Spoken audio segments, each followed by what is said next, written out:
G'day, mate. How's it going? So, I get to talk to a lot of people who are in recovery, and some people are in recovery from cocaine addiction, or from overeating, or gambling, or debting, or porn addiction, sex addiction, love addiction, underearning, whatever.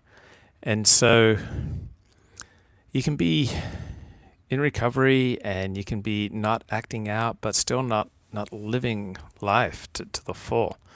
So I'm reading this great book by Stephen Pressfield, The War of Art. So not the art of war, the war of art. And he says we all lead two lives.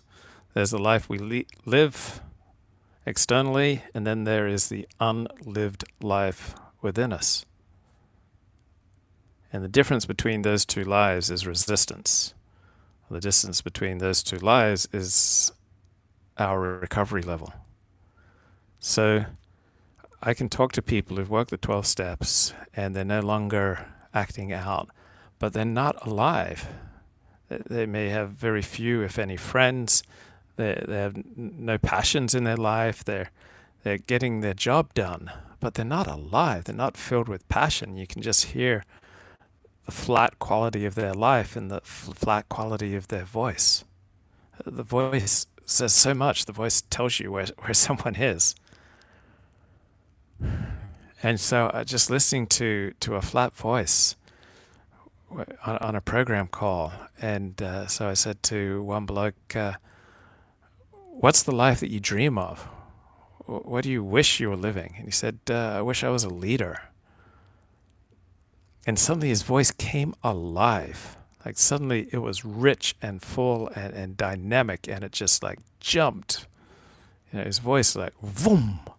Like suddenly he came alive, and only for a few seconds. He very quickly went back to his normal, dull, monotone voice.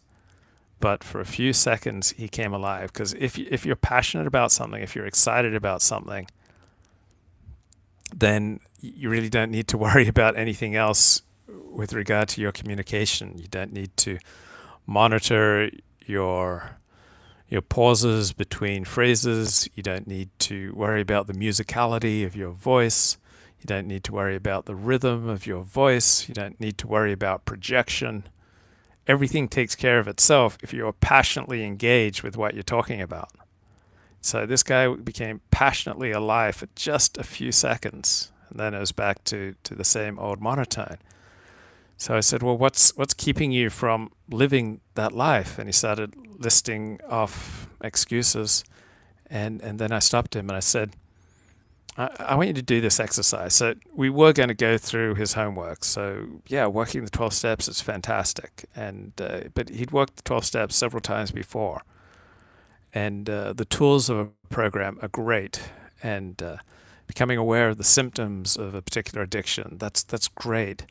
But the whole purpose of this is connecting to a power that's greater than yourself. And if you're making a list of your triggers and then trying to stay away from things that trigger you into relapsing into your addiction, that's very much at a beginner's level. When we work the 12 steps, we should be losing our unnecessary sensitivity to life, our unnecessary vulnerability to situations and people that just trigger us.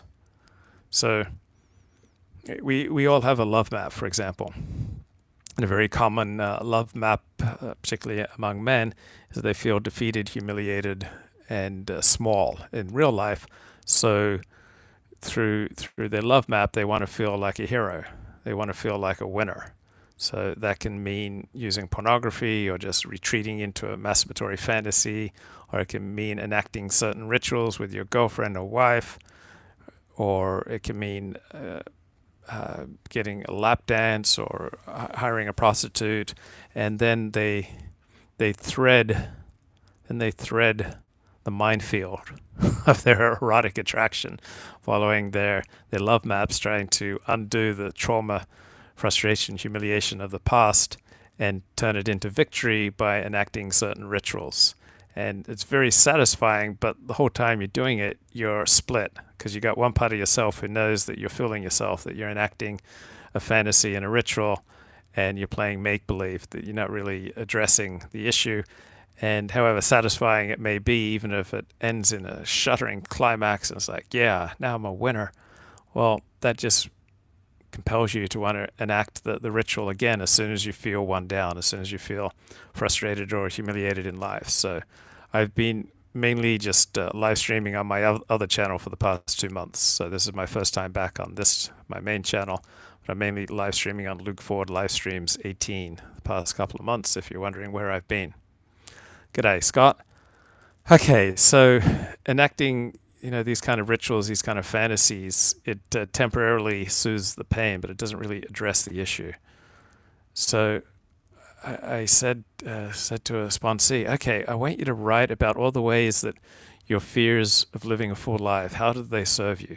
Like, they keep you safe, they keep you feeling secure, you don't have to get out of your comfort zone, you can just stay with what's familiar, you don't have to challenge yourself, you can avoid the pain of challenging yourself, the scariness of challenging yourself. So become very clear about how these fears that are preventing you from living life to the full, how they are serving you. Write down all the reasons that these fears serve you. Then write about all the reasons that these fears hurt you. Like, they keep your life small, they keep you unhappy, they keep you kind of blasé, you don't have passion, you don't have friends, you don't have community, you don't have interests, you don't have transcendent purpose, you lack energy and drive. Okay, write about all the ways that these fears keep your life small. Okay, there's the life that you live, then there's the unlived life inside of you that you wish you could be living, and the difference between those two lives is resistance, or your level of recovery. So get a deep sense of the pain of your not living the life that you wish you were living. Come to terms with all the suffering, just the missed opportunities as you look back on your life, and how things could have been if only you were brave enough to follow your dreams, to pursue your passion. But you've allowed these fears to keep you small, to keep you safe, keep you just stultified, keep you locked into mediocrity.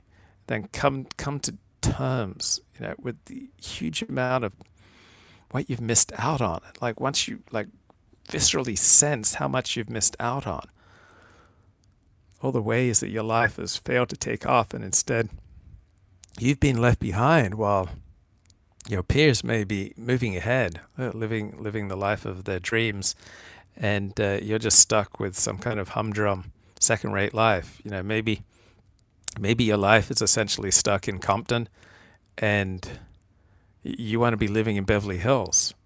All right, maybe your life is stuck in South Central, and you want to be living in Brentwood. All right, maybe you want to be living in Malibu, getting up every morning, looking out at the ocean. Okay, so what's the difference between living in Malibu and living by the LAX airport? That difference is your resistance level, okay, your level of recovery. So now start writing about all the ways that you would benefit by being in the opposite of your fears. Instead of being unnecessarily fearful about trying something new, living your passions, pursuing your dreams, fearful about change, fearful about challenge, fearful about getting out of your comfort zone, write about how you would benefit by getting out of your comfort zone.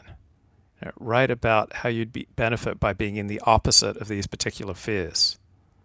Right? Instead, coming at life with fear. Instead, how would you benefit coming at life with love, with generosity, with God-seeking, seeking transcendent purpose? Like, how would you benefit if your life just took off like a jet, just vroom? How would that benefit you? Instead of being stuck in some mediocre job with mediocre friends in a mediocre community, living in a mediocre place, having a mediocre life, how would it benefit you to start living the life that's unlived inside of you, to live your dreams, to come alive with passion and purpose? Find a transcendent power greater than yourself and lock into that power. Like, we're all radio stations, we're all transmitting. So I like to listen to Game Changers podcasts. It's mainly interviews with Australian radio personalities who've been successful, who changed the game of radio in Australia. So, one, it connects me to my Australian roots. So, that gives me energy and passion to reconnect with my roots. But it's also good to hear these successful people and what they did to be successful, like prepare, work on their relationships, write out what they were going to say on air so that they had everything lined up and organized. So I'm getting a lot of great advice. And something I heard this morning was that you can hear the difference between a radio station that's happy and a radio station that's unhappy. It comes out on the air, and you can hear the difference in the quality of people's voice if they're happy versus unhappy. All right, so we're all radio stations. We're all transmitting. We're all 50,000 watt transmitting radio stations, 24 hours a day. We're transmitting. The sound of our voice is transmitting where we're at in life. So do you want to transmit that you're just kind of flat and going through the motions and just doing what you have to do and just trying to keep things safe? Do you want to transmit that you're alive and passionate and you're living your transcendent purpose, that you're on your way to a home in Malibu overlooking the ocean, that you're living in Malibu in your brain, that you're in that happy place, that you're excited, right? That you're passionate, that you got transcendent purpose to your life?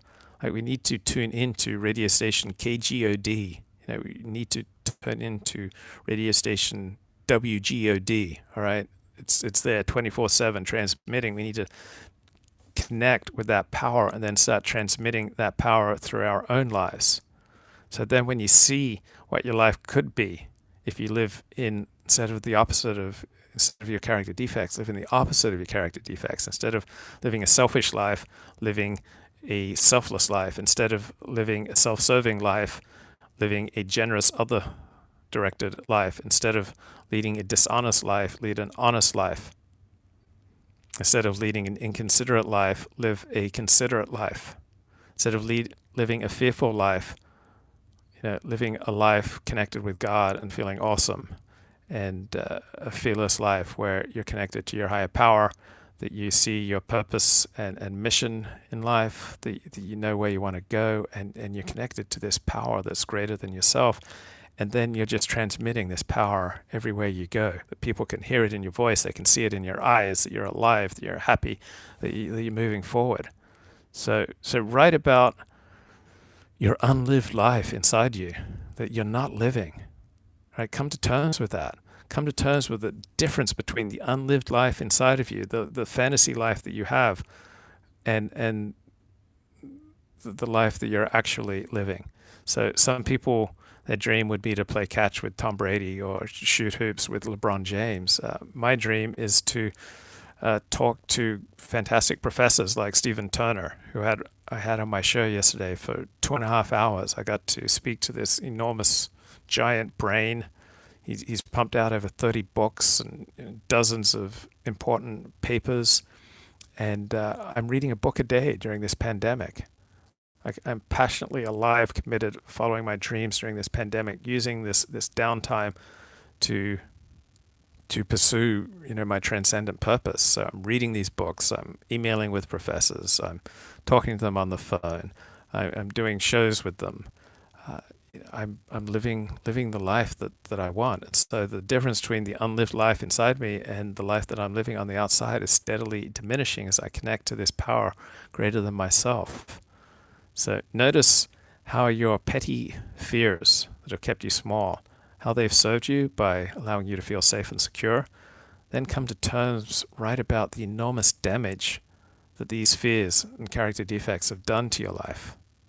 Come to terms with that loss. And then once you feel that loss in your very kishkas, okay, and you feel that loss in your very heart and soul, then you will be propelled when you see this vision of a whole new life. Think about how your life would improve by being in your character assets instead of your character defects, instead of being in these petty fears, to be in your passions, to be in a generous, selfless, other-directed, God-centered, God-intoxicated, transcendent, filled with transcendent purpose.